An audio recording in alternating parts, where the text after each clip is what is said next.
S ಕಾಂಗ್ರೆಸ್ನ ಅಧೀರ್ ರಂಜನ್ ಚೌಧರಿ ಸೋಲು ಅನುಭವಿಸಿದ್ದಾರೆ. ಪಶ್ಚಿಮ ಬಂಗಾಳದ ಟಿಎಂಸಿ ಅಭ್ಯರ್ಥಿ ಗೆಲುವನ್ನು ದಾಖಲಿಸಿದ್ದಾರೆ. ಮಾಜಿ ಕ್ರಿಕೆಟಿಗ ಯೂಸುಫ್ ಪಠಾಣ್ ಗೆಲುವನ್ನು ದಾಖಲಿಸಿದ್ದಾರೆ. ಕಾಂಗ್ರೆಸ್ನ ಅಧೀರ್ ರಂಜನ್ ಚೌಧರಿ ಸೋಲನ್ನಪ್ಪಿದ್ರೆ ಪಶ್ಚಿಮ ಬಂಗಾಳದಲ್ಲಿ ಟಿಎಂಸಿ ಅಭ್ಯರ್ಥಿ ಯೂಸುಫ್ ಪಠಾಣ್ ಗೆದ್ದಿದ್ದಾರೆ. ಯೂಸುಫ್ ಪಠಾಣ್ ನಿಮಗೆಲ್ಲ ನೆನಪಿರುವಂತೆ ಭಾರತ ಕ್ರಿಕೆಟ್ ತಂಡದ ಮಾಜಿ ಆಟಗಾರ, ಒಳ್ಳೆ ಬೌಲರ್ ಆಗಿದ್ರು ಅವರು. ಮಾಜಿ ಕ್ರಿಕೆಟಿಗ ಯೂಸುಫ್ ಪಠಾಣ್ ಗೆಲುವನ್ನು ದಾಖಲಿಸಿದ್ದಾರೆ. ಅಧೀರ್ ರಂಜನ್ ಚೌಧರಿ ಸೋಲು ಅನುಭವಿಸಿದ್ದಾರೆ. ಪಶ್ಚಿಮ ಬಂಗಾಳದಲ್ಲೂ ತುರುಸಿನ ಸ್ಪರ್ಧೆ. ಇಲ್ಲಿ ಹೊಂದಾಣಿಕೆ ಏರ್ಪಡದ ಕಾರಣಕ್ಕಾಗಿ ಕಾಂಗ್ರೆಸ್ ವರ್ಸಸ್ ಟಿಎಂಸಿ ನಿಲ್ಲಬೇಕಾಯಿತು. ಮೊದಲು ಟಿಎಂಸಿ ಕೂಡ, ತೃಣಮೂಲ ಕಾಂಗ್ರೆಸ್ ಕೂಡ ಇಂಡಿ ಮೈತ್ರಿಕೂಟದ ಭಾಗವಾಗಿತ್ತು. ಆರಂಭದಲ್ಲಿ ನಡೆದಂಥ ಅನೇಕ ಸಭೆಗಳಲ್ಲೂ ಕೂಡ ಅಲ್ಲಿನ ಮುಖ್ಯಮಂತ್ರಿ ಭಾಗವಹಿಸಿದ್ರು. ದೀದಿ ಭಾಗವಹಿಸಿ ಇಂಡಿ ಮೈತ್ರಿಕೂಟದಲ್ಲಿ ಸಕ್ರಿಯರಾಗಿದ್ದರು. ಆದರೆ ಮಮತಾ ಬ್ಯಾನರ್ಜಿಗೆ ಅದು ಏನು ಅನ್ನಿಸ್ತೋ ಏನೋ ಗೊತ್ತಿಲ್ಲ, ಸಡನ್ ಆಗಿ ಇಂಡಿ ಮೈತ್ರಿಕೂಟದಿಂದ ದೂರ ಆದರು. ದೂರ ಆಗಿರುವ ಕಾರಣಕ್ಕಾಗಿ ಅಲ್ಲಿ ಟಿಎಂಸಿ, ತೃಣಮೂಲ ಕಾಂಗ್ರೆಸ್ ಹಾಗೂ ಕಾಂಗ್ರೆಸ್ನ ಕ್ಯಾಂಡಿಡೇಟ್ ರಂಜನ್ ಚೌಧರಿ, ಪಶ್ಚಿಮ ಬಂಗಾಳದಲ್ಲಿ ಟಿಎಂಸಿ ಅಭ್ಯರ್ಥಿ ಯೂಸುಫ್ ಪಠಾಣ್ ವಿರೋಧಿಗಳಾಗಿ ಸ್ಪರ್ಧೆ ಮಾಡಿದ್ರು. ಆದರೆ ಅಂತಿಮ ಗೆಲುವು ಯೂಸುಫ್ ಪಠಾಣ್ ದಾಖಲಿಸಿದ್ದಾರೆ.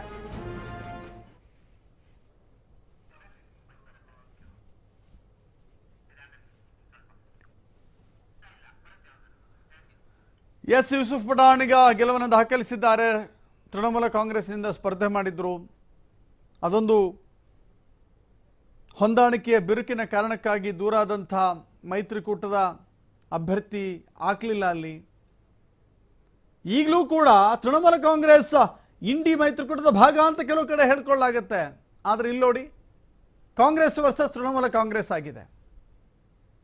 ಇಲ್ಲಿ ಒಬ್ಬ ಮೈತ್ರಿ ಅಭ್ಯರ್ಥಿಯನ್ನು ಕಣಕ್ಕಿಳಿಸುವಂಥ ಅವಕಾಶ ಇರ್ತಾ ಇತ್ತು ಒಂದು ವೇಳೆ ಇವರಿಬ್ಬರು ಒಟ್ಟುಗೂಡಿ ಹೋಗಿದ್ರೆ. ಅದರಲ್ಲಿ ಮೈತ್ರಿಗೂ ಪಕ್ಷಕ್ಕೆ ಅವಕಾಶವೇ ಇಲ್ಲದಂತಾಗಿದೆ. ತೃಣಮೂಲ ಕಾಂಗ್ರೆಸ್ ಇಂಡಿಪೆಂಡೆಂಟ್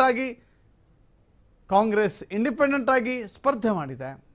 ಹೀಗಾಗಿ ಅಲ್ಲಿ ಈ ಇಬ್ಬರ ನಡುವಿನ ಫೈಟ್ನಿಂದಾಗಿ ಮೂರನೇವರೆಗೆ ಲಾಭ ಆಗುತ್ತೇನೋ ಅಂತ ಕೆಲವು ಲೆಕ್ಕಾಚಾರಗಳಿತ್ತು. ತೃಣಮೂಲ ಕಾಂಗ್ರೆಸ್ ಹಾಗೂ ಕಾಂಗ್ರೆಸ್ ಆಲ್ಮೋಸ್ಟ್ ಒಂದೇ ವೋಟ್ ಬ್ಯಾಂಕ್.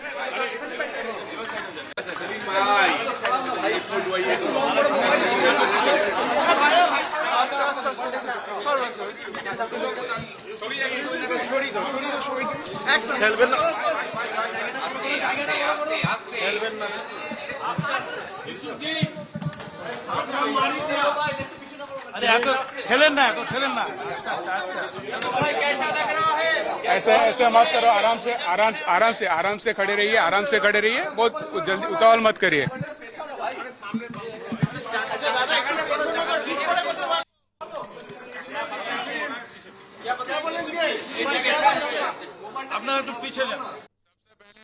सबको मुबारकबाद. जितने भी लोग यहाँ पे मेरे साथ पहले दिन से अब तक यहाँ पर है, उन सबको मुबारकबाद देता हूँ और धन्यवाद करता हूँ कि उन्होंने बहुत अच्छे से सपोर्ट किया और बहुत अच्छा लग रहा है मुझे, क्योंकि ये जीत सिर्फ मेरी नहीं, यहाँ पे जितने लोग हैं, जितने भी कर्मी हैं यहाँ के, उनकी जीत है. तो मैं सबको धन्यवाद करता हूँ, सबको मुबारकबाद देता हूँ.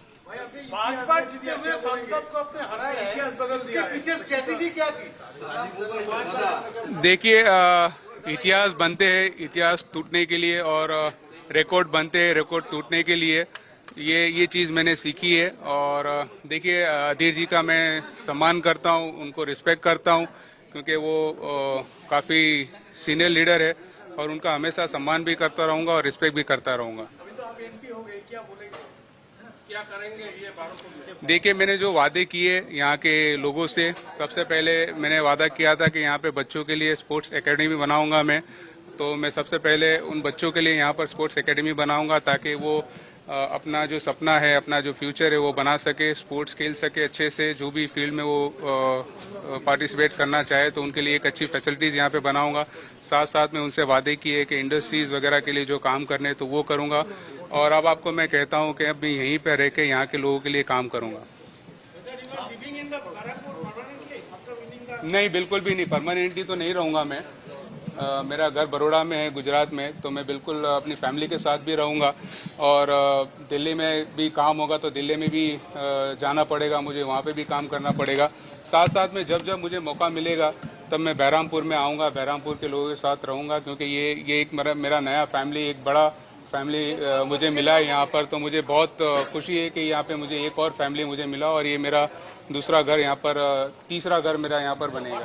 दीदी से बात हुआ है? दीदी से बात हुआ है जीतने का बाद? जी बिल्कुल, मेरा लीडर से बात हुआ, दीदी से भी बात हुआ, अभिषेक बनर्जी से भी बात हुआ मेरा, और काफी खुश है। जो सीनियर लीडर है बहुत खुश है और मुझे भी बहुत खुशी है कि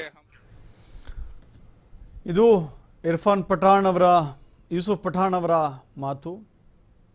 ಯೂಸುಫ್ ಪಠಾಣ್ ಹೇಳ್ತಾ ಇದ್ದಾರೆ, ಇಲ್ಲಿಯೂ ಕೂಡ ನಾನು ಮನೆ ಮಾಡ್ತೇನೆ, ನಾನು ಬರೋಡ, ಬಟ್ ಇಲ್ಲಿ ಬರಬೇಕಾಗತ್ತೆ, ಇರಬೇಕಾಗತ್ತೆ. ಇದು ಕೂಡ ನನ್ನ ದೊಡ್ಡ ಮಟ್ಟದ ಗೆಲುವನ್ನು ತಂದುಕೊಟ್ಟಿರುವಂಥ ದೊಡ್ಡ ಕುಟುಂಬ ಇದು ಅಂತ ಹೇಳ್ಕೊಳ್ತಾ ಇದ್ದಾರೆ.